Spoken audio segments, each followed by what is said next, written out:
Gas বিদ্যুতের সংকটের জন্য সরকারের দায়ী নয় বলে দাবি করেছেন বিএনপির ভারপ্রাপ্ত মহাসচিব রুহুল কবির রিজভী। তিনি বলেন, মধ্যপ্রাচ্যের যুদ্ধের কারণে গ্যাস ও এলএনজি সরবরাহের ঘাটতির কারণে দেশে জ্বালানি সংকট হচ্ছে। আরেক অনুষ্ঠানে শিক্ষামন্ত্রী এহসানুল হক মিলন বলেছেন, কারিগরি শিক্ষা ছাড়া দেশের উন্নয়ন সম্ভব নয়। আরও জানাচ্ছেন মুহাইমিনুল খান অপু।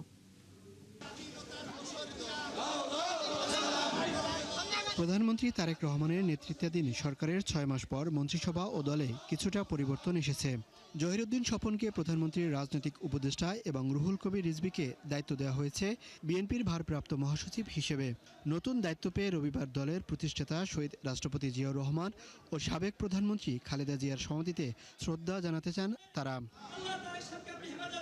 শ্রদ্ধা নিবেদন শেষে গণমাধ্যমে কথা বলেন সিনিয়র এই দুই নেতা। অঙ্গীকার করেন নিজেদের উপর অর্পিত নতুন দায়িত্ব সঠিকভাবে পালনের। মাননীয় প্রধানমন্ত্রী রাজনৈতিক উপদেষ্টা হিসেবে নিয়োগ দান করেছেন।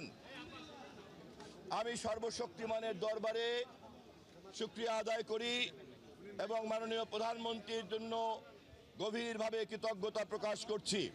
এ সময় বিএনপির ভারপ্রাপ্ত মহাসচিব বলেন, এলএনজি সরবরাহ ঠিক হয় দেশে গ্যাস ও বিদ্যুৎ সংকট আগের চেয়ে কমেছে।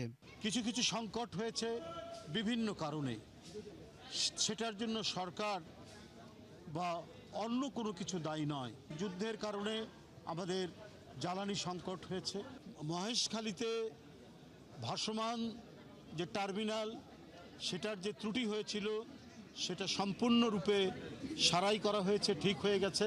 গ্যাসের যে চাপ কমে গিয়েছিল সেই চাপ আবার বৃদ্ধি পেয়েছে। লোডশেডিং অনেক কমে গেছে।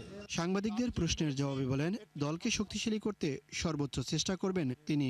সংগঠনের যে সমস্ত ত্রুটি বিচ্যুতি যেগুলো থাকবে বা সৃষ্টি হবে, সেটাকে কিভাবে মেরামত করা যায়, এই ক্ষেত্রে দলের চেয়ারম্যানের যে নির্দেশনা সেটি বাস্তবায়ন করব। এদিকে কারিগরি ও বৃত্তিমূলক শিক্ষা এবং প্রশিক্ষণ বিষয়ক জাতীয় সংলাপে অংশ নিয়ে শিক্ষামন্ত্রী জানান, কারিগরি শিক্ষায় দক্ষতার অভাবে বিদেশে কাজের বড় সুযোগ হাতছাড়া হচ্ছে।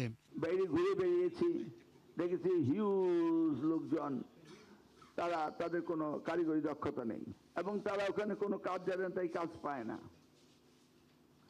নোবডি টুক এনি ইনিশিয়েটিভ যে ওখানে আমরা একটা ভোকেশনাল ট্রেনিং সেন্টার করি বা একটা পলিটেক করি from Bangladesh government. Aquaculture knowledge day উপলক্ষে রাজধানীতে এক সেমিনারে কৃষিমন্ত্রী আমিনুর রশিদ বলেছেন, নিরাপদ খাদ্য উৎপাদন, মৎস্য খাতের বৈশ্বিক বাজার ধরতে পণ্যের গুণগত মান নিশ্চিত করতে হবে।